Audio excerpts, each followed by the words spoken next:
Start the class. Last class में हम बात कर रहे थे थर्मोडायनामिक प्रोबेबिलिटी की, और थर्मोडायनामिक प्रोबेबिलिटी से हमने देखा कि एक रिलेशन है W is equal two factorial n upon pi factorial n, और इस रिलेशन को हमने यूज किया और हम क्या ऑब्टेन कर पाए, probability PR e raised to power minus beta ER factorial R e raised to power minus beta ER, right. और साथ ही हमें एक और रिलेशन जो कि इंपॉर्टेंट है वो है NR n upon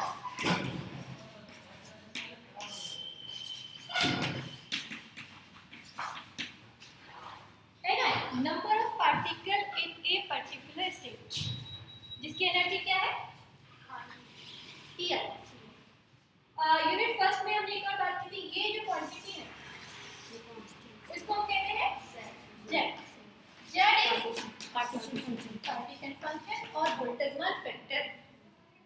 Z is sum of very many terms. Q stand sum, ये जर्मन वर्ड है, इसका मतलब है Q stand sum of very many term which are almost equal. Almost equal का क्या मतलब हुआ, e raised to power minus beta e1 plus e raised to power minus beta e2 x2।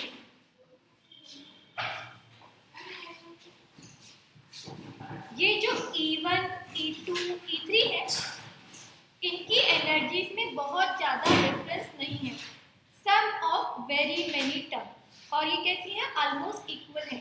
Energies किस तरह की है यहाँ पर देखिए, एनर्जी E1, अगर मैं किसी ग्राफ में प्लॉट करूँ इसको, एनर्जी का ग्राफ, तो एनर्जी है E1, this is E2, E3, E4, E5। इनमें जो डिफरेंस है एनर्जी का वो बहुत ही कम है। This is why Q stand sum of very many terms which are almost equal, है ना। तो देखा हमने E1, E2, E3 अलग अलग एनर्जीज हैं, बट उनमें जो डिफरेंस है वो बहुत ही कम है। इसी यूनिट का जो फर्स्ट टॉपिक है, अगर आप अपनी बुक में देखें, वैसे तो मैं नहीं कहूँगी ये बुक है, ठीक है, इट्स अ टेक्स्ट बुक। उस बुक का फर्स्ट टॉपिक है क्लासिकल अप्रोक्सीमेशन। क्लासिकल अप्रोक्सीमेशन बाद में देख लीजिएगा घर जाके, है ना। तो वो मैंने बीच में ही स्किप कर दिया है, छोड़ दिया है, क्योंकि हम उसको बाद में करेंगे जब इस यूनिट का पूरा पोर्शन कंप्लीट हो जाएगा, और तब हम देखेंगे कि ये energy differences E1, E2, E3 किन कंडीशंस में तो बहुत कम होता है और किन कंडीशंस में ये एनर्जी डिफरेंस बहुत ज़्यादा हो जाता है, ठीक है। अभी हम देखें पार्टीशन फंक्शन Z मिल गया, प्रोबेबिलिटी PI की बात हो गई, और नंबर ऑफ पार्टिकल NI की बात हो गई, राइट। ऑनलाइन क्लास में ही हमने थर्मोडायनामिक प्रोबेबिलिटी और एंट्रोपी के बीच के रिलेशन को फाइंड आउट कर लिया था। एंट्रोपी, सिस्टम की एंट्रोपी और थर्मोडायनामिक प्रोबेबिलिटी आपस में रिलेटेड है। क्यों रिलेटेड है, क्योंकि सिस्टम के लिए हम एक एंट्रोपी की बात करते हैं। एंट्रोपी वही है जो आप समझते हैं रैंडमनेस। एक थर्मोडायनामिक सिस्टम भी अपने आप को मोस्ट रैंडम स्टेट में रखता है। जैसे कि अभी आपको खुला छोड़ दिया जाए तो आप यहाँ क्लास में थोड़ी ना होंगे। कितने लोग होंगे क्लास में, बस ये 2 लोग होंगे जो कुछ ज़्यादा ओबीडियंट है, बाकी सब लोग क्लास में नहीं होंगे, है ना। तो मोस्ट रैंडम स्टेट में पाए जाएंगे, एक इधर पाया जाएगा तो एक उधर पाया जाएगा, तो the entropy will be maximum for your class. Similarly एक थर्मोडायनामिक सिस्टम में भी मॉलिक्यूल्स मोस्ट रैंडम स्टेट में रहना चाहते हैं, यानी कि उनकी एंट्रोपी जो है मैक्सिमम होगी। इन एन इक्विलिब्रियम स्टेट, क्या कह रहे हैं,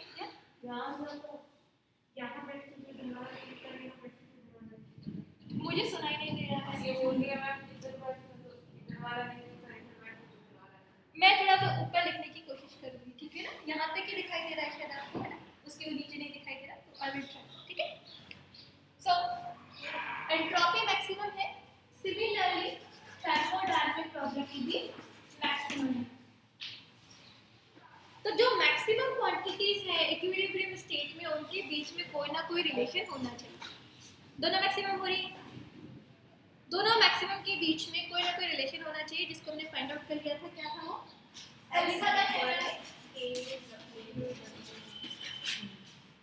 के लॉग ई है, वेयर केस के क्या है, कौन सा कांस्टेंट है, क्या नाम है इसका,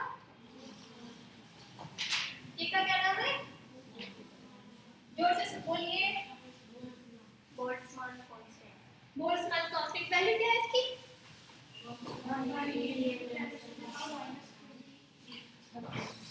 आगे यूनिट, यूनिट नो, यूनिट नहीं, बिना यूनिट के याद कीजिएगा, बीटा इंटीग्रल तो 1/8 होता है, बीटा डायमेंशनलेस क्वांटिटी है के केल्विन इनवर्स पर केल्विन, हां kelvin inverse per kelvin. Okay, so इस तरह से आप यूनिट को जान सकते हैं। नाउ एंट्रोपी हमें पता है, एक रिलेशन पहले भी हमने निकाला था एंट्रोपी का। Is this okay? यहां तक आपको बोर्ड दिखता है? मेरे ख्याल से फ्रंट रो को प्रॉब्लम होनी चाहिए, पीछे वालों को तो प्रॉब्लम नहीं होनी चाहिए। यहाँ नीचे तक दिखाई दे रहा है, दिखता है ये x equal to k log e z plus u upon क्या q ऐसा कोई रिलेशन हमने फाइंड आउट किया था एंट्रोपी का फर्स्ट यूनिट में। If you remember, don't turn the book तो घर पे पलटिए, है ना। हाँ, एंट्रोपी का एक रिलेशन फाइंड आउट किया था, रिलेशन था between z and entropy s। Entropy s और z के बीच में एक रिलेशन था। z क्या है? बोल्ट्जमान फैक्टर और पार्टीशन फंक्शन। तो सिमिलरली हमारे पास ये रिलेशन हम जानते हैं, और इस रिलेशन से ऐसा कोई रिलेशन फाइंड आउट करना है बिटवीन z एंड एंट्रोपी। ठीक है, इसको फाइंड आउट करते हैं। फाइंड आउट करने के लिए s equal to k log e w, w की वैल्यू रखते हैं, w की वैल्यू रखने से पहले log e w निकाल लेते हैं हम लोग।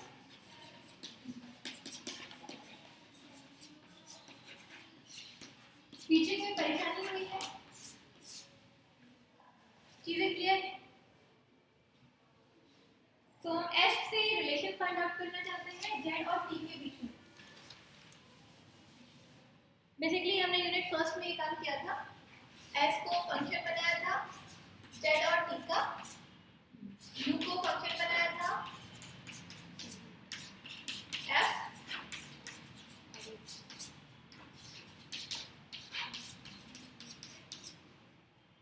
एक बार फिर से वही कर, हमने यूनिट फर्स्ट में भी ये काम किया था, अभी सिमिलरली हम यूनिट फोर्थ में भी यही काम कर रहे हैं। हमें पार्टीशन फंक्शन z पता लग गया, उसके बाद हम ये काम कर रहे हैं। ठीक है, स्टैटिस्टिकल अप्रोच अलग है, ठीक है ना। सो log e factorial n upon pi factorial ni, log ले वापस से कल भी लिया था हमने इसका log, आज भी लेते हैं log e factorial n minus summation i log e factorial n। Second term में कोई दिक्कत नहीं होनी चाहिए, कल ही हम लोगों ने समझा था इसको कि कैसे आती है। Second term is okay, right now, because this term is log e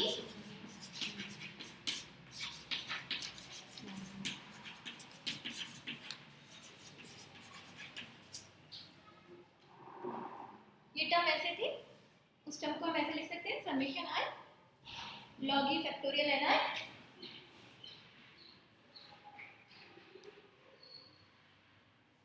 right everyone. और अब हम कौन सा अप्रोक्सीमेशन लगाएंगे? यस, जोर से बोलिए, आवाज सुनाई देनी चाहिए यहाँ पर। Stirling approximation. तो स्टर्लिंग अप्रोक्सीमेशन लगाते हैं हम लोग, लगा दीजिए, ये हो जाएगा n log e n minus n। Enough? Minus summation i N i log e n i minus minus plus summation i N.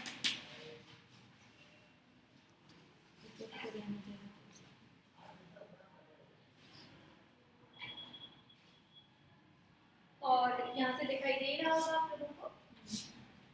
Now अब क्या नया बात हो गई हमारे पास? नई बात ये है, नाउ वी नो एन आई।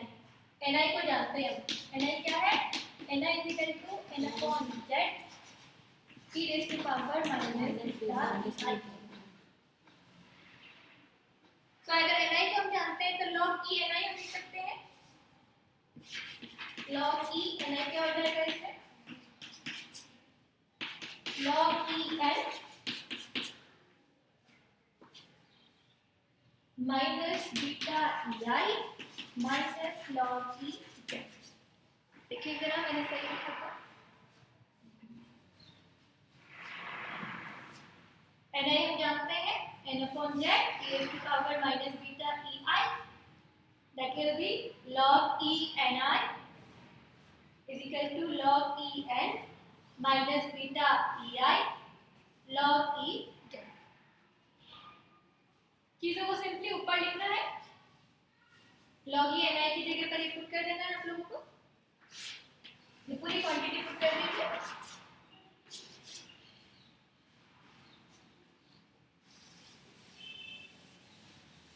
और जब आप इसे रखेंगे तो आपको मिलेगा log e z w is equal to n log e n minus summation I n I log e n।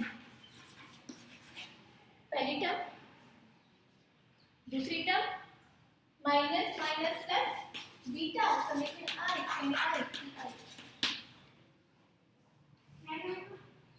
and the third term is minus summation I n I log e z minus minus plus, so it is plus।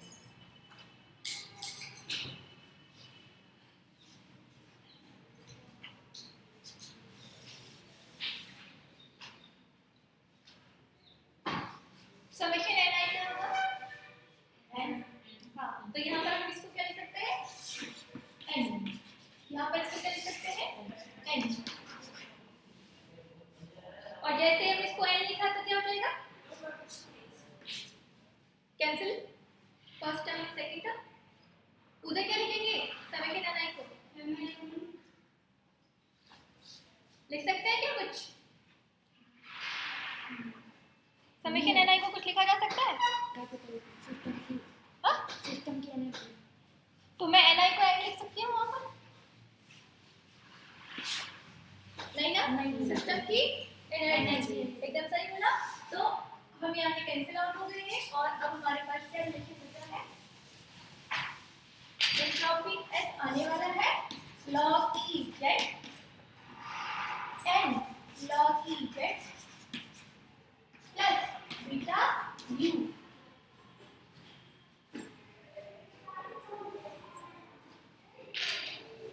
और अब हमें entropy मिल जाए इसके लिए हमें क्या लगा देना है? Simply we have to multiply this quantity with the Boltzmann factor, Boltzmann constant that is k। k से हमने इसको मल्टीप्लाई कर दिया तो ये हो गई एंट्रोपी s।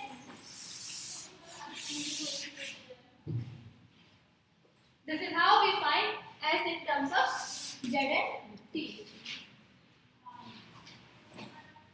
t नजर नहीं आ रहा ना बिल्कुल इसमें? और बीटा भी ढूंढो, बीटा इज ए कांस्टेंट। इतनी देर से हमने कहा बीटा इज ए कांस्टेंट। ये अलग बात है आप यूनिट फर्स्ट से पहले ही जानते हैं कि बीटा क्या है, बट अगर यूनिट फोर्थ की बात करें तो अभी तक हमने बीटा को कैलकुलेट नहीं किया है। बीटा क्या था? एक कांस्टेंट। रिमेंबर कल हमने मल्टीप्लाई किया था माइनस लॉग ई अल्फा से और बीटा से, पर बीटा को ये नहीं बोला था कि बीटा क्या है। Beta was a constant. Beta को डिटरमाइन नहीं किया अभी तक हमने यूनिट फोर्थ में। यूनिट फर्स्ट से आप जानते हैं बीटा क्या है, क्योंकि हमने वहां भी निकाला था व्हाट इज बीटा। तो वन सेकेंड हमें क्या करना पड़ेगा? बीटा को निकालना पड़ेगा, है ना। बीटा अभी नहीं कह सकते कि बीटा क्या है, इसकी टेम्परेचर पर डिपेंड है या नहीं है। So let's find out beta क्या है। एंट्रोपी के रिलेशन को आप अलग से लिख दीजिए और एक बार फिर से हम बीटा को फाइंड आउट करते हैं।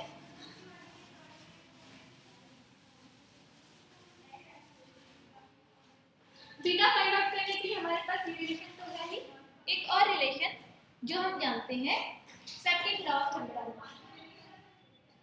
यहाँ से मैं डेल्टा एस निकाल सकती हूँ, पर डेल्टा एस निकालूं उससे पहले सेकंड लॉ ऑफ थर्मोडायनामिक्स कौन बताएगा? Del Q upon del ds equals to del Q. तो delta Q equal to TDS और अगेन से delta S delta Q will be T, है ना। जब भी किसी सिस्टम को हीट दी जाएगी कांस्टेंट टेंपरेचर इस 1 अपॉन टी आएगा। हाँ 1 अपॉन टी आएगा। जब भी किसी सिस्टम को हीट दी जाती है कांस्टेंट टेंपरेचर तो उसकी एंट्रोपी इंक्रीज होती है। So change in entropy as per second law of thermodynamics, है ना। फर्स्ट लॉ ऑफ थर्मोडायनामिक्स क्या है? Yes dq equals delta q is equal to du और ऐसे de plus अगर मैं कहूँ वॉल्यूम कांस्टेंट है तो dq बराबर du वॉल्यूम कांस्टेंट। तो इफ आई से dq की जगह पर हमें u लिखना है तो what you have to apply? Volume constant. अगर वॉल्यूम कांस्टेंट है सिस्टम का तो dq जितनी भी हीट दी गई है वो इंटरनल एनर्जी में इंक्रीज करेगी और साथ ही साथ एंट्रोपी में increase as per second law of thermodynamics. Is this clear? कोई भी कंफ्यूजन? सो हम एक रिलेशन बन गया जिसमें हमें डेल्टा एस कैसे चेंज होता है टीयू के रिस्पेक्ट में ये पता लग रहा है, ठीक है। यहाँ पर भी एक रिलेशन है, can we differentiate with respect to u, internal energy के रिस्पेक्ट में इसको डिफरेंशिएट करना है। क्या हम कर सकते हैं? नहीं कर सकते? कीजिए जरा। एनर्जी तो कांस्टेंट रहती है ना पूरे सिस्टम की। हाँ क्या हुआ? पूरे सिस्टम की एनर्जी तो कांस्टेंट।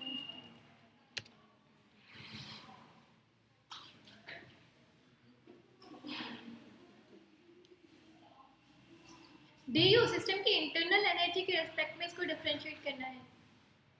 एक मैथमेटिकल रिलेशन आपको दिखाई दे रहा है, इंटरनल एनर्जी के रिस्पेक्ट में चेंज इन एंट्रोपी की बात करनी है। Can you do?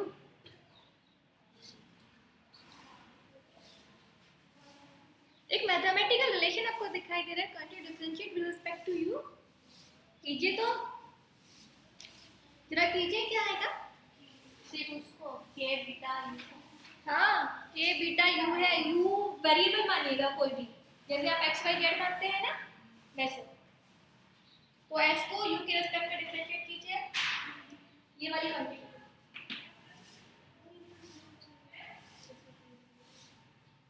k constant है, n भी कांस्टेंट है, बट z डिपेंड कर सकता है u पे, हमें नहीं पता। z can be dependent on u। Beta हमने कहा कांस्टेंट है बट वी नेवर नो ये u पर डिपेंड कर सकता है। k तो कांस्टेंट है, बोल्ट्जमान फैक्टर, बट बीटा और z ये हमें नहीं पता कि z पर डिपेंड करेंगे या नहीं करेंगे। तो जब हमें नहीं पता कि z पर डिपेंड करेंगे या नहीं करेंगे तो हमें कैसे लिखना पड़ेगा? kn 1/z delta z upon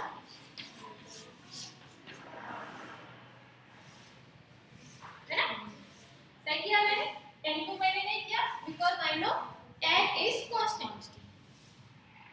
similarly k beta u के रिस्पेक्ट में डिफरेंशिएट किया तो 1 आ जाएगा। बीटा मुझे नहीं पता ये डिपेंड करेगा या नहीं करेगा, so I have to write delta beta delta u keeping volume भी कांस्टेंट। जब हमें नहीं पता कि कि कौन सी चीज बीटा पे यू पे डिपेंड करेगी या नहीं करेगी, तो हमें उसको लिखना पड़ेगा।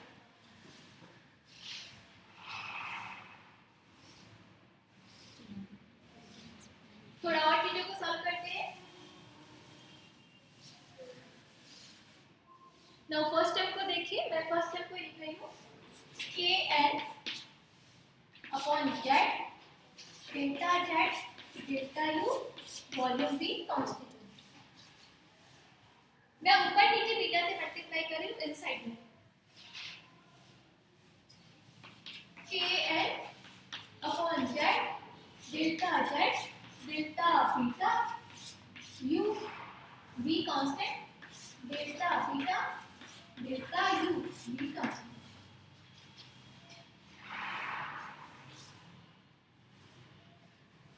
ठीक है, बीटा से मल्टीप्लाई कर दिया, कोई दिक्कत नहीं है inside. Now can you know, do you know Z क्या है हमारे पास?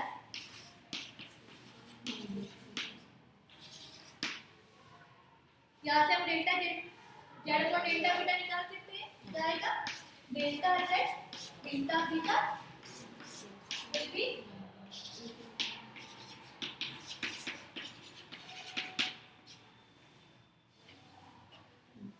देखिए क्या मैंने सही करा?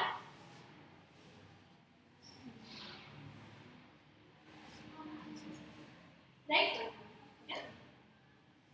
अब यहाँ पर हमें एक और चीज पता है, क्या? एन आई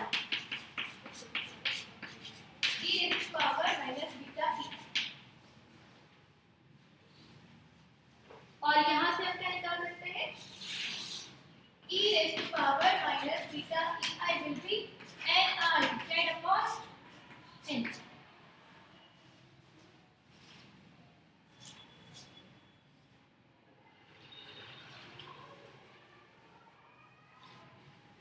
सो delta Z upon delta beta में हमने फाइंड आउट किया minus E I E raise to power minus beta E I, और E raise to power minus beta E I को हम कहाँ से लिख रहे हैं? एन आई की वजह से। ये कहाँ पुट करें हम? ऊपर।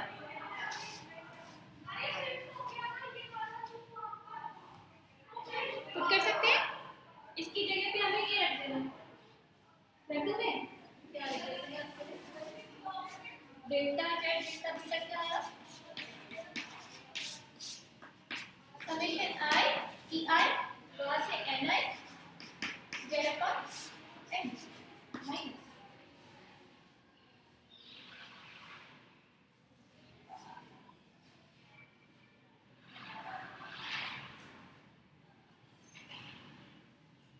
सो डेल्टा जेड डेल्टा बीटा में मिल गया, डेल्टा जेड डेल्टा बीटा को ऊपर रखें।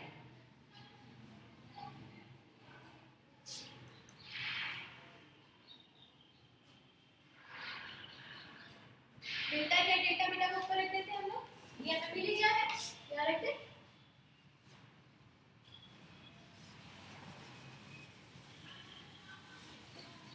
So let's put it kn upon z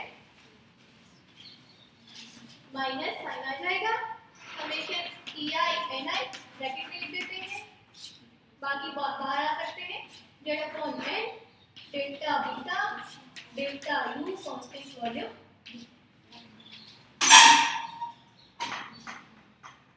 sorry यहाँ पर एन है, सी है।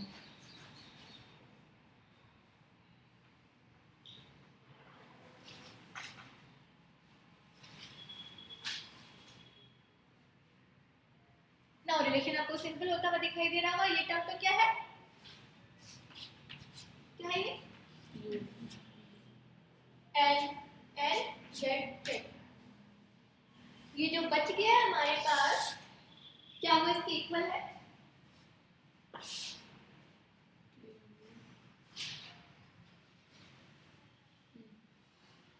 इस रिलेशन को हमने सॉल्व किया, और ये रिलेशन सॉल्व होकर क्या बन रहा है? Minus k u delta beta delta you constant volume b.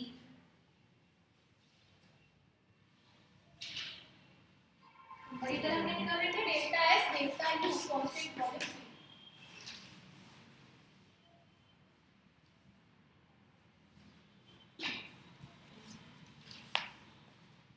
तो हमें पता लग गया delta s upon delta u at constant volume v क्या होगा, ये तो आपस में कैंसिल,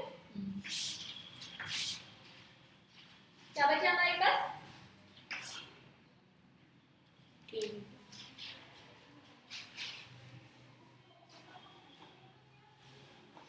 एनी प्रॉब्लम कहीं पर भी किसी को भी कुछ भी समझ में नहीं आया हो किसी भी पॉइंट पर, मैथमेटिक्स बड़ी स्मूथ चल रही है, कहीं पर कोई प्रॉब्लम पीछे, okay. So delta S delta u at constant volume v हमें मिल गया k बीटा, और सेकंड लॉ ऑफ थर्मोडायनामिक्स की क्या क्वांटिटी है, ये वाली क्वांटिटी 1/t। सेकंड लॉ से हमने देखा this is second and first law को यूज करते हुए देखा हमने दिस क्वांटिटी इज 1/t। तो फाइनली हमें वो रिलेशन मिल गया जिसको हम पहले से जानते हैं, क्या है वो relation, beta is equal to 1/t।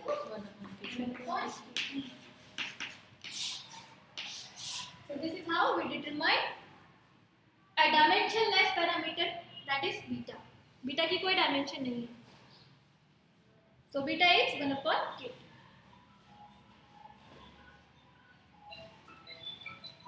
So अभी एंट्रोपी को हमने जान लिया है इन terms of z and t, beta की जगह पे आप लिख सकते हैं यहाँ पर 1/kt, so u by t हो जाएगा। एंट्रोपी आपको पता लग गया इन terms of z and t। Can you find out internal energy in terms of z and t? कहीं कोई प्रॉब्लम है पीछे, प्लीज पूछ सकते हैं आप, कहाँ दिक्कत हुई डायरेक्ट पूछिए। कौन सी वाली स्टेप? हाँ, उसके बाद ये हुआ कि हमारे पास delta S is equal to first term की, सेकंड टर्म की, एक थर्ड टर्म की, ठीक है। हमने फर्स्ट टर्म को सॉल्व कर रहे थे इसी तरह से ये करके, जो फर्स्ट टर्म आई उसमें एक माइनस साइन आया और वो इक्वल हुई थर्ड टर्म की। इसको सॉल्यूशन करने के बाद जो टर्म निकल कर आई वो इक्वल थी थर्ड टर्म के और साइन के साथ था नेगेटिव, तो वो आपस में कैंसिल हो गए। तो हमारे पास क्या बचा, सेकंड टर्म, और सेकंड टर्म में क्या था हमारे पास k बीटा, और delta s upon delta you हम पहले से ही जान रहे थे क्या था 1/t, राइट। तो आपको कहीं पर भी प्रॉब्लम लगे आप बीच में रोककर पूछ सकते हैं। सो अभी किस चीज का इंतजार है, इंटरनल एनर्जी यू आप जानते ही हैं, इन terms of z and t पहले भी निकाला है और वापस से वही करना है। इंटरनल एनर्जी यू आप जानते हैं, इन terms of z and t term का लेकर आना है। यू क्या है, summation i ei beta i,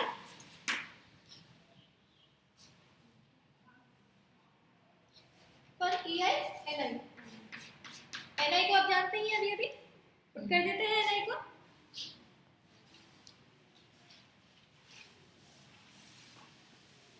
ni को रख देते हैं, वो इंटरनल एनर्जी निकालने के लिए summation i ei ni is equal to n upon z e raised to power minus beta ei। n और z को बाहर निकाला जा सकता है, so that will be n upon z summation I ei e raised to power minus beta ei। अभी अगर हमने देखा ये क्वांटिटी क्या हो सकती है,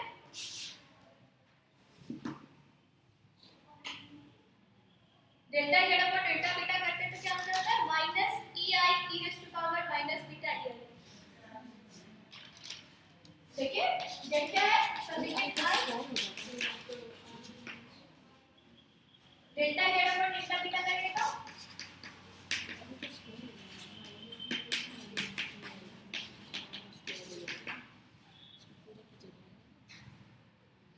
तो ei e raised to power minus beta ei को क्या लिखा जा सकता है minus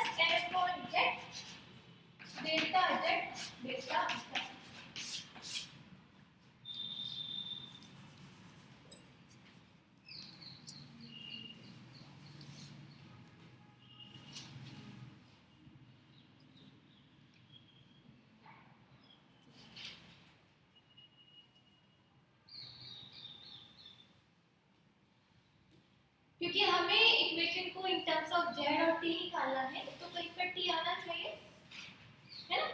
in terms of T and Z निकालना है, तो यहाँ पर हमें दिखाई दे रहा है कि टी तो आ नहीं रहा है, तो कहीं से लाना पड़ेगा उसको हमें ढूंढकर।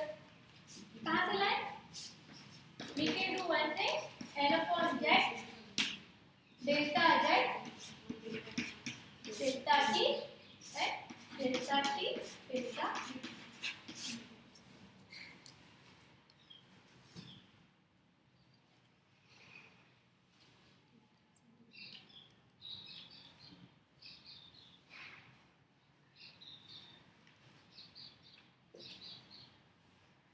Now can you tell me what is delta t delta beta?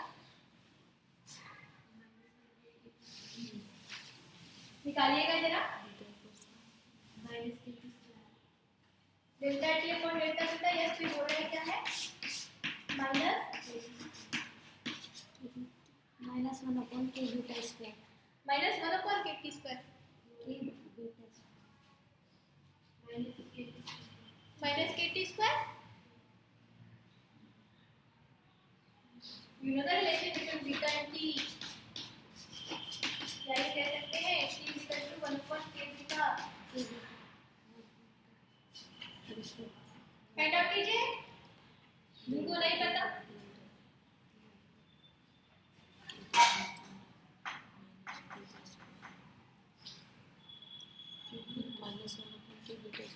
थोड़े से डिफरेंट वेरिएबल्स हैं, but you will identify soon. Minus one upon के बीटा स्क्वायर। हाँ, तो बीटा की वैल्यू वापस से पुट कर दीजिए, है ना। 1 अपन के बीटा स्क्वायर आ रहा है, तो बीटा की वैल्यू वापस से पुट कर दीजिए। बीटा इक्वल टू क्या है? के टी, ऊपर जाएगा के स्क्वायर टी स्क्वायर, के से के कैंसिल, सो इट इज के टी स्क्वायर, है ना। सो अब पुट कर देते हैं ये वैल्यू, और यहाँ देखिए ये क्या है? माइनस आ रहा था क्या? हाँ, आ ही रहा था। सो यहाँ पर क्या है? जेड, और यहाँ पर डेल्टा जेड, ये अंदर जा सकता है log log z करके, है ना। So we can put l k t square del upon delta t log e z. So this is finally u, internal energy in terms of z and t. देख लीजिए, वही बात है जो हमने यूनिट फर्स्ट में निकाला था। यूनिट फर्स्ट में भी यही रिलेशन आया था, और यूनिट फोर्थ में भी सेम रिलेशन आया है, internal energy U in terms of Z and T, entropy S in terms of Z and T। फिर अगर पूछा मतलब एग्जाम में आया तो फिर कौन सी यूनिट के अकॉर्डिंग क्वेश्चन आते हैं। So in terms of U and, वैसे मैथमेटिकल ट्रीटमेंट दोनों का सेम है ना। ये हमने पहले भी किया है, ये हमने वापस से रिपीट ही किया है यहाँ पर, है ना। यूनिट फर्स्ट में भी यही किया था, और यहाँ पर भी हम यही करें, कोई नई बात नहीं। अभी internal energy you find out हो गई है। जरा हेल्महोल्ट्ज फ्री एनर्जी का रिलेशन बताएंगे कोई? एफ क्या होता है? एफ क्या है? यस, सब मत बोलिएगा कोई। E minus T S, E minus T S. E हमें पता है, E पता है, E मतलब U पता है हमें, S पता है, अभी अभी हमने लिखा इन terms of Z and T। Let me know F, F की वैल्यू बताइए। अभी हमने U निकाला, सामने लिखा हुआ है, F निकाला था, पहले से लिखा होगा आपके पास, और F की वैल्यू क्या आएगी? What is F?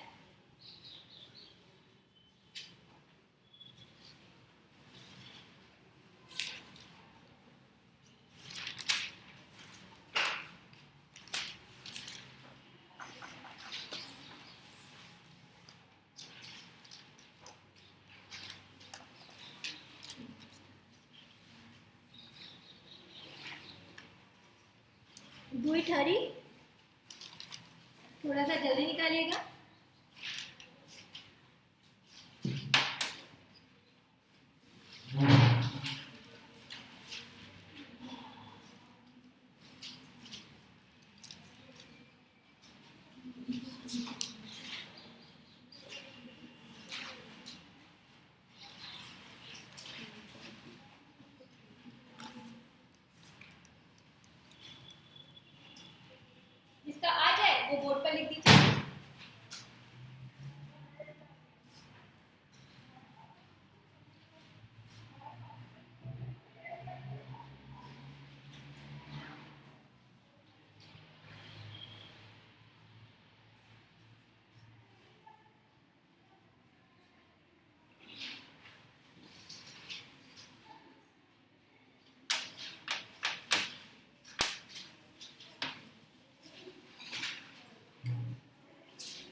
minus nkt log e z. This is how you can determine f. F is equal to minus nkt log e z. जिन्होंने निकाल लिया है वो मेरा लीजिए, और जो निकाल रहे हैं वो ये आएगा। आगे इस तरह से हमने क्या किया, पहले तो पार्टीशन फंक्शन z निकाला है, और z निकालने के बाद एंट्रोपी, इंटरनल एनर्जी और हेल्महोल्ट्ज फ्री एनर्जी को इन terms of z and t देखा। वंस अगेन यूनिट फर्स्ट में जिस तरह से हमने मोनोटॉमिक मॉलिक्यूल्स के लिए partition function z find out किया था, सब कुछ करने के बाद वहां पर भी हमने एंट्रोपी निकाली, इंटरनल एनर्जी निकाली, हेल्महोल्ट्ज फ्री एनर्जी निकाली, और उसके बाद मोनोटॉमिक मॉलिक्यूल्स के लिए सिस्टम को वापस से स्टडी किया था। ठीक उसी तरह से यहाँ पर भी हम मोनोटॉमिक मॉलिक्यूल के लिए पार्टीशन फंक्शन z को फाइंड आउट करते हैं। नई बात क्या है? नई बात ये है, हम यहाँ पर फेस स्पेस की कॉन्सेप्ट को यूज करेंगे। फेस स्पेस एक 6 डायमेंशनल स्पेस है। एक बार फिर से रिकॉल करती हूँ, सिमिलर चल रहे हैं, वैसा ही करते हुए एक बार फिर से मोनोटॉमिक मॉलिक्यूल के लिए partition function z find out करेंगे, और z निकालने के बाद इक्वेशन ऑफ स्टेट निकालेंगे। इक्वेशन ऑफ स्टेट और इंटरनल एनर्जी की बात करेंगे for monatomic molecules. Look at the first unit, things are very similar to this, है ना। सो अभी फिर से हम मोनोटॉमिक मॉलिक्यूल की बात करेंगे, गैस की बात करेंगे। बात करें उससे पहले एक बार फेस स्पेस के बारे में मैं आपसे जानना चाहूँगी। व्हाट इज फेस स्पेस, जो आपको समझ में आया ऑनलाइन क्लास में?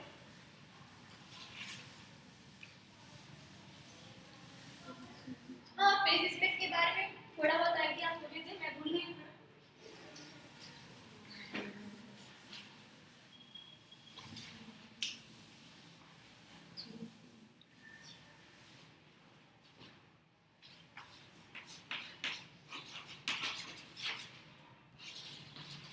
Partition function for ideal gas,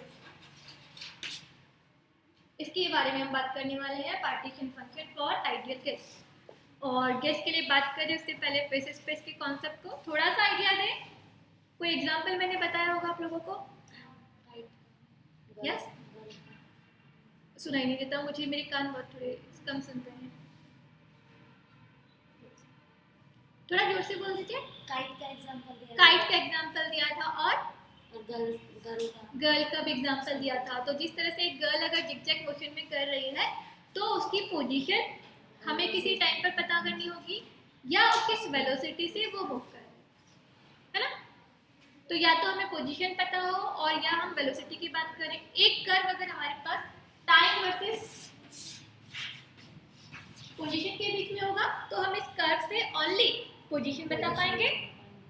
एक कर्व अगर हमारे पास t और p के बीच में होगा तो हम इसे सिर्फ मोमेंटम बता पाएंगे। तो अगर हमारे पास कोई कर्व हो which is between x and px, तो हम दोनों को एक साथ बता पाएंगे। ऐसे कौन से सिस्टम है जिनके लिए पोजीशन और मोमेंटम की बात एक साथ की जा सकती है? क्लासिकल और क्वांटम सिस्टम्स में पॉसिबल नहीं है, है ना।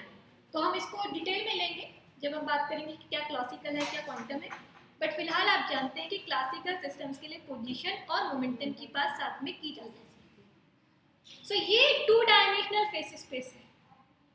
तो ऐसा स्पेस, ऐसा कोऑर्डिनेट सिस्टम जिसमें कि हम पोजीशन और मोमेंटम साथ में लेकर चलते हैं, that is concept of face space. ये 2 डायमेंशनल है। इसी तरह से अगर मेरे पास वो जो गर्ल जिगजैग मोशन में कर रही है उसके लिए y होता और उसके लिए t होता। तो ऐसे कितने हो जाते हैं फिर कोऑर्डिनेट्स? 4।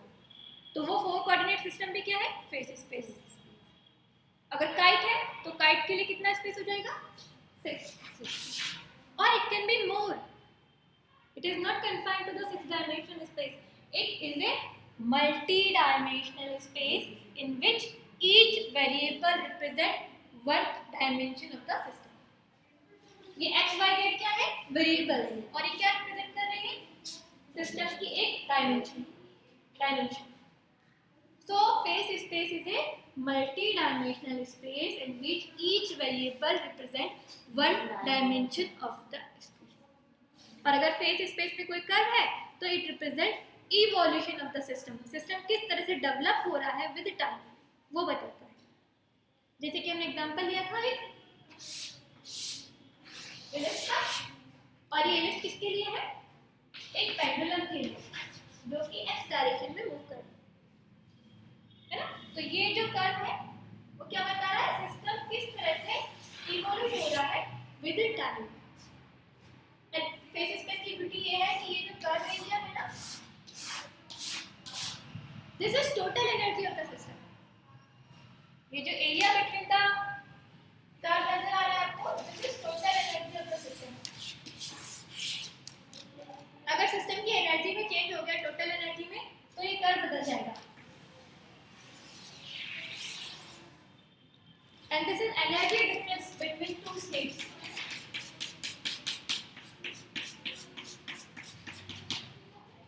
तो फेस स्पेस का जो बीच का एरिया है वो क्या बताता है? Energy of the system. System की टोटल एनर्जी में चेंज हुआ, कर्व बदल जाएगा, सिस्टम का इवोल्यूशन बदल जाएगा. And this is delta E.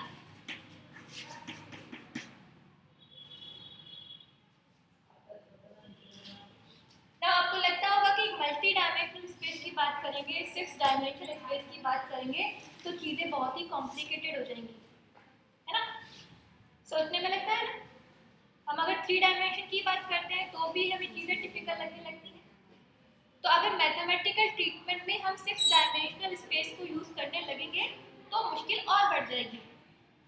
But it is not like this. आप देखिएगा 6 डायमेंशनल स्पेस को काम में लेकर हम कितना इजीली मोनो एटॉमिक मॉलिक्यूल्स के लिए partition function Z find out करते हैं. एक ट्रीटमेंट वो भी था जो हमने फर्स्ट यूनिट में यूज किया था, एक ट्रीटमेंट अभी भी है जो मैं आपके सामने कर रही हूँ. ठीक है. डिफरेंस हम फेस स्पेस के कॉन्सेप्ट को यूज में ले रहे हैं. ठीक है. सो कॉन्सेप्ट को यूज में लेने के लिए क्या मुझे जरूरत है? मोनोटॉमिक मॉलिक्यूल्स या आइडियल गैस क्या होती है? क्या होती है आइडियल गैस? हाँ, खड़े होकर एक एक क्वेश्चन बोलती सीख जाइए. क्या क्या अजम्पशंस है आइडियल गैस के लिए? क्या क्या अजम्पशंस है आइडियल गैस के लिए? खड़े होकर बोलेगा प्लीज. हाँ, आइडियल गैस के मॉलिक्यूल्स के बीच में इंटरेक्शन नहीं होता. बिल्कुल. बैठिए. ये PV is equal to nRT के relation formula. Equation of state P is equal to nRT है. आगे पीछे कोई एक पोस्टुलेट आइडियल गैस के बारे में. आइडियल गैस को आप जानते हैं ना? कौन है? क्या नाम है इनका? Krypton, argon. तो आप फैमिलियर है, जानते हैं आप इनको ना. हाँ, तो एक तो मुझे बताया गया कि बीच में कोई इंटरेक्शन नहीं है, दूसरा कोई और. इनके बीच वन रो और हाँ, ये फोर्स वाला उन्होंने बताया कि इनके बीच में कोई इंटरेक्शन नहीं है. शायद फिर और आप ठीक से नहीं जानते मतलब अभी तक इनको. और कोई पोस्टुलेट? स्मॉल पी और बड़ी के बीच की जो दूरी है, डिस्टेंस है, वो इनकी साइज से बहुत ज्यादा है. हाँ, तो ये बहुत छोटा है. देखिए ये कोई फैमिलियर ही है आप लोगों के. आर्गन इतने दिनों से आप पढ़ते आए हैं, है ना. आपके कोई नॉन फ्रेंड ही हैं, है ना. नॉन फ्रेंड में क्या खास बात है? It is very small in dimension. बहुत छोटी साइज है. इतनी छोटी साइज है इसके रूम में होगा तो आपको दिखाई नहीं देगा, है ना. इतना छोटा फ्रेंड है आपका कि वो इस रूम में होगा तो दिखाई नहीं देगा, है ना. उसकी एग्जिस्टेंस की वजह से इसमें कोई भी वॉल्यूम कंटेन नहीं होगा. एक दूसरे से सफिशिएंटली अपार्ट है, एक दूसरे से बहुत दूर दूर है. रिमेंबर, ये जो दूर दूर की बात हो रही है ना,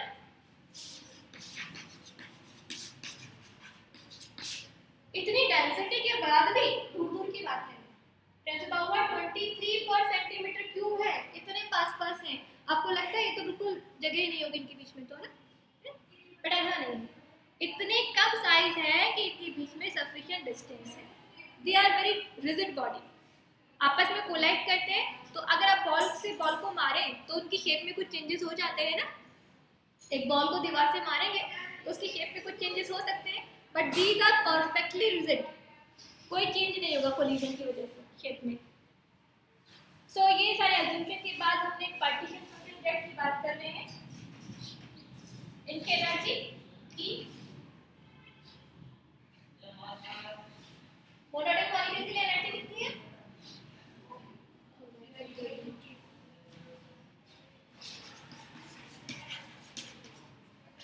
सही बोल रही हूँ? एक मॉलिक्यूल की एनर्जी यही है। ये एनर्जी कौन सी एनर्जी?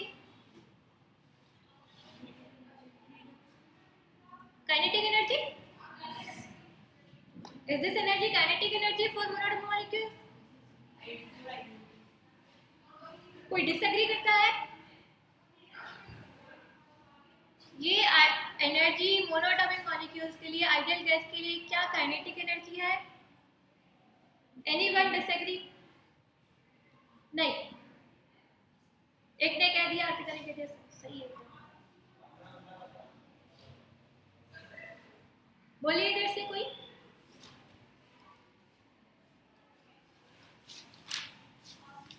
थ्री बाई टू के टी कौन सी एनर्जी होती है मोनोएटॉमिक मॉलिक्यूल के लिए? अब ऊपर अपोजिट सोचिएगा। आइडियल गैस के लिए 3/2 kT कौन सी एनर्जी है?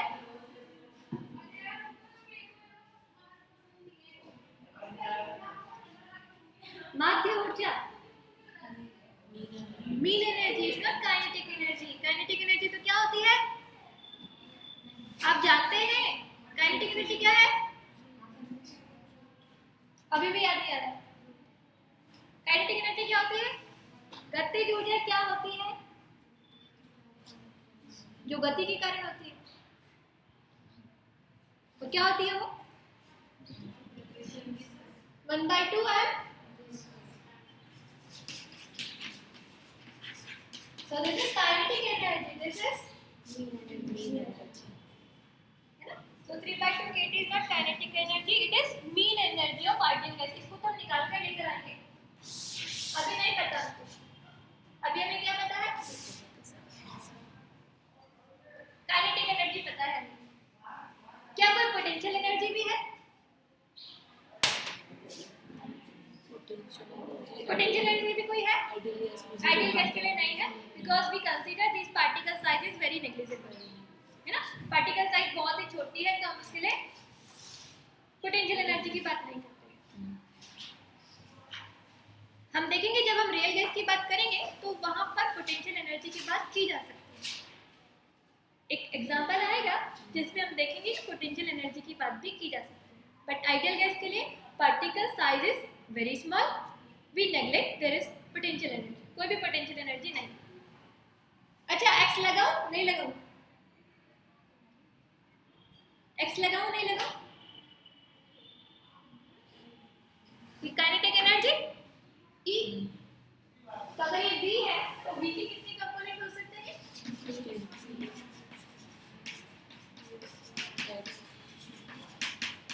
मुझे एक कम से कम ये तो लिखना ही पड़ेगा, है ना? V square equal to Vx square plus Vy square plus Vz square. और मुझे मोमेंटम ज्यादा पसंद है, so I write this correctly in terms of momentum. That means 1/2 m Px square plus Py square plus Pz square.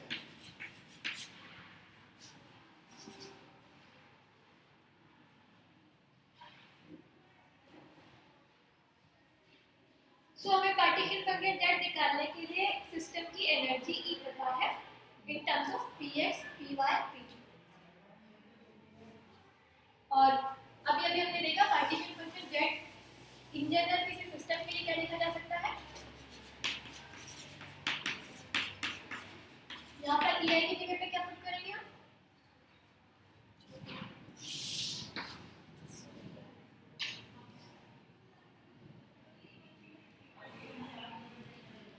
जैसे हम ये put करते हैं क्या हो गया? चेंजेस क्या हो गए? I रिकॉग्नाइज नहीं है। I is the energy of any state, है ना? है ना? I तो तब था जब हम बात कर रहे थे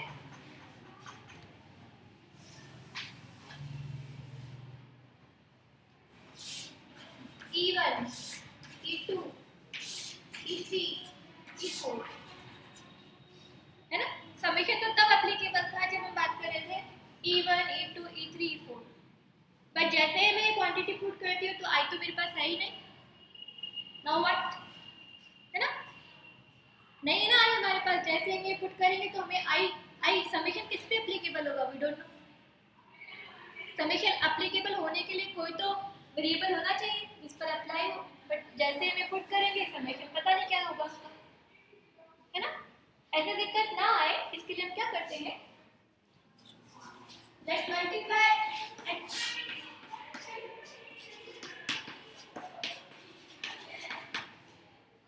h से मल्टीप्लाई कर देते हैं। h क्या है जानते हैं आप इसे, क्या नाम है इसका, सेल वॉल्यूम। नहीं h एंथैल्पी नहीं है यहाँ पर,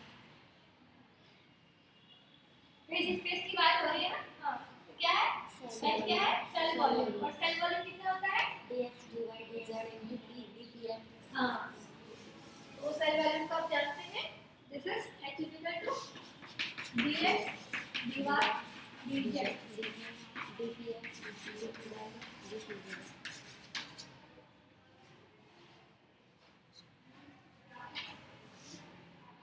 सो व्हाट नाउ, जैसे ही आप एनर्जी ई को ये पुट करेंगे, h को क्या रख दीजिए, जैसे ही आप एनर्जी ई को पुट करेंगे ये h ऊपर वाले h को ओपन कर दीजिएगा, dx dy dz dpx dpy dpz। और जैसे ही आप इसे ओपन कर देंगे summation will get replaced by summation will get replaced by the integration। summation को हम रिप्लेस कर पाएंगे इंटीग्रेशन से। जैसे हम h को रखते हैं, now z is 1/h। 6 variable है और 6 वेरिएबल पर डिपेंडेंसी है, 6 वेरिएबल्स हैं और 6 वेरिएबल पर डिपेंडेंसी है। Integration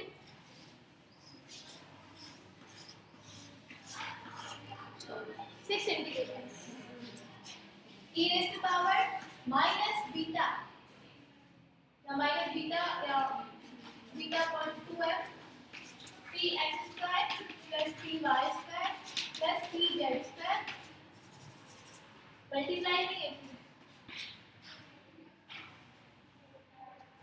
limit 0 to x 0 to y 0 to z minus infinite plus infinite। px py pz की वैल्यूज माइनस इनफाइनाइट से प्लस इनफाइनाइट कुछ भी हो सकती है। सिस्टम का वॉल्यूम 0 से लेकर x 0 से लेकर y 0 से लेकर z।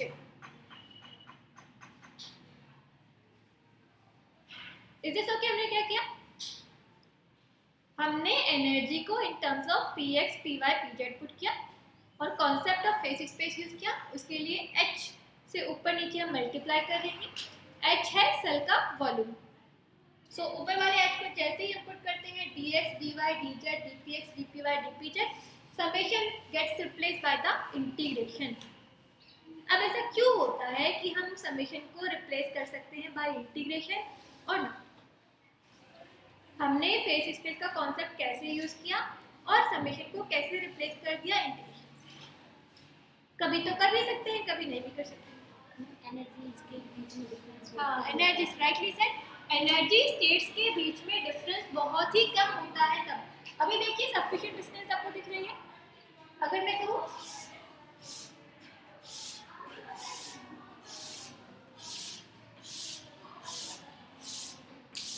then instead of talking E1, E2, E3, what I will be talking about energy E and this is energy difference delta E। So this is E plus delta E और इनके बीच में difference कितना है, delta E। So dx, dy, dz, dpx, this is difference between two energy states। और energy state इतनी पास पास है कि हम समेशन को रिप्लेस कर सकते हैं बाय इंटीग्रेशन। कोई भी कंफ्यूजन, कोई भी डाउट टिल नाउ? देखिए मुझे पता नहीं चलेगा कि आपको कहाँ समझ में नहीं आया। जहाँ आपको समझ में नहीं आया वो मुझे ही बताना पड़ेगा आपको ना। कहीं पर भी कोई भी प्रॉब्लम,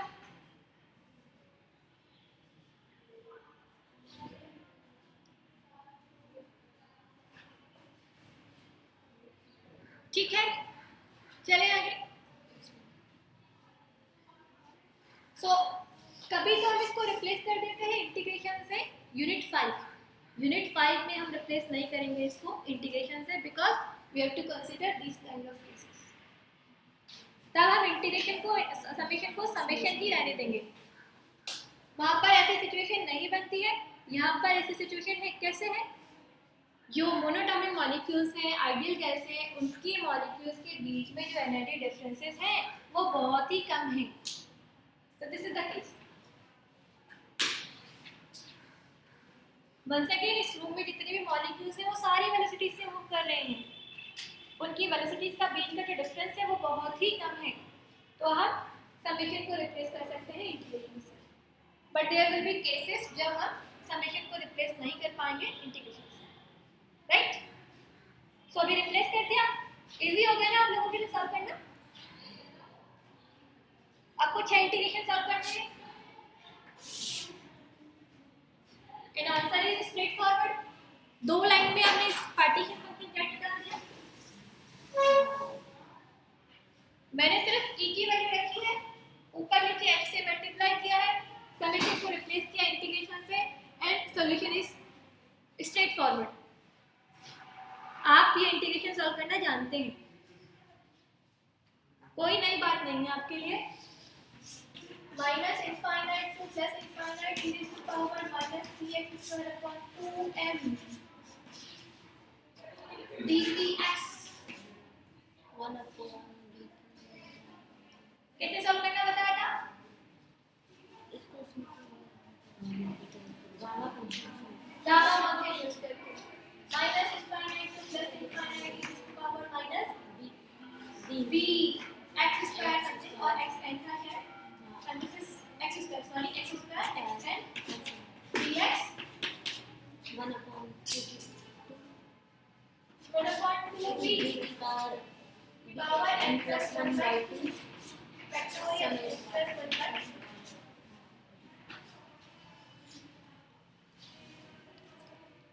गामा फंक्शन याद है आपको? यहाँ पर क्या हुआ? n क्या है? 0। कर लेंगे इसको। कल की क्लास में सॉल्व करके लेकर आ गए। ये सामने लिखा हुआ है आपके, गामा फंक्शन आपको पता ही है। गामा फंक्शन लगा दीजिएगा, क्या सॉल्यूशन बनता है? The solution is 2 pi n kt.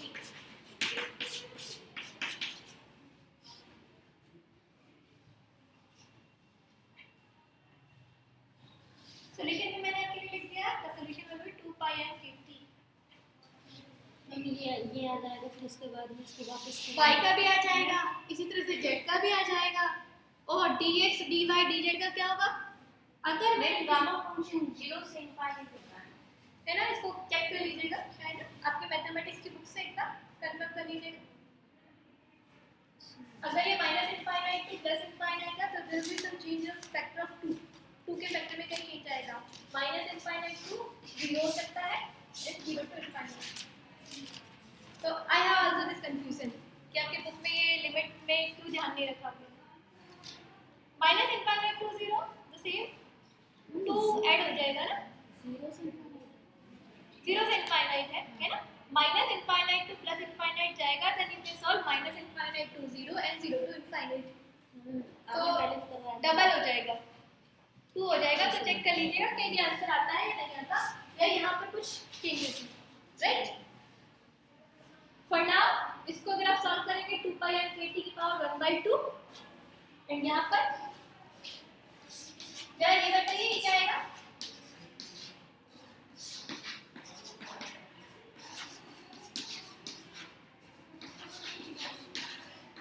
Integrate होके क्या आना चाहिए? x y z क्या है? सिस्टम की dimensions over the whole range अगर इंटीग्रेट हो गए, sorry 0 to infinite, 0 to infinite, 0 to infinite, 0 to infinite, अगर all over the range integrate हो गए तो क्या आएगा?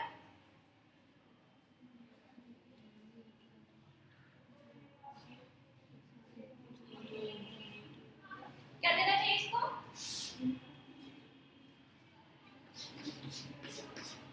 भी क्या? अगर मैंने डायमेंशन से इंटीग्रेट कर दिया, फुल रेंज इस पे अप्लाई कर दी, तो ये मुझे क्या देगा इंटीग्रेट होके?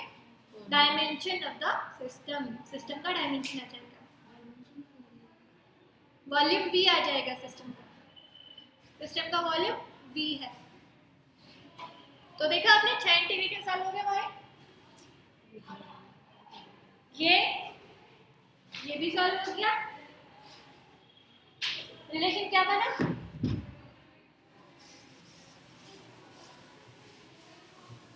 The relation is now z is equal to v upon h 2 pi m e t. The power is 3 by 2. Only in 2 steps. We have find out the partition function z for ideal gas. The concept of phase space. Things are simpler. Unit first में देखिएगा partition function Z को हम कितनी steps के बाद लेकर आए, right. ये इंटीग्रेशन को आप सॉल्व करके बता दीजिएगा कोई प्रॉब्लम है या फिर ये ओके। नाउ एनी क्वेश्चन, पीछे कोई भी बात अगर आपको समझ में नहीं आई हो तो